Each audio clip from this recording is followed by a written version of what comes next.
Pemirsa, masyarakat menilai reklamasi hanya akal-akalan investor demi keuntungan semata, namun mengorbankan alam Bali, adat, budaya, dan juga merugikan masyarakat Bali. Wakil Aliansi Masyarakat Pariwisata Bali, Made Suryawan, menyatakan reklamasi hanya program sesaat yang menguntungkan segelintir orang.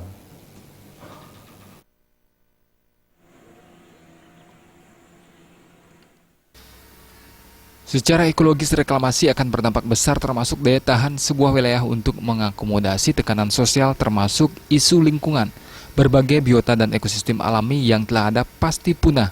Pariwisata di Bali tidak membutuhkan reklamasi, namun pariwisata di Bali membutuhkan pariwisata yang berkelanjutan dan pemerataan wisata.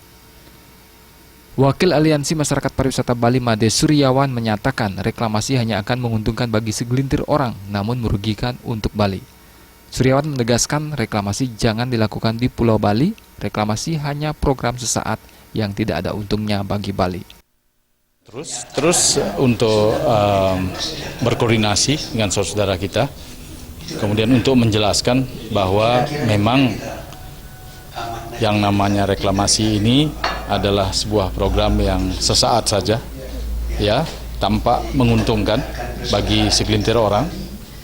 Tetapi sebenarnya bagi Bali tidak baik bagi Bali sama sekali dengan segala macam alasan itu. Silahkan membuat bisnis yang seperti itu di pulau yang lain. Masih banyak, ada ribuan pulau yang lain. Silahkan di sana. Pembangunan seharusnya mampu meningkatkan kualitas hidup masyarakat di Bali, bukan menggeser dengan nilai-nilai kapitalis. Agung Ria dan Indrawan, Bali.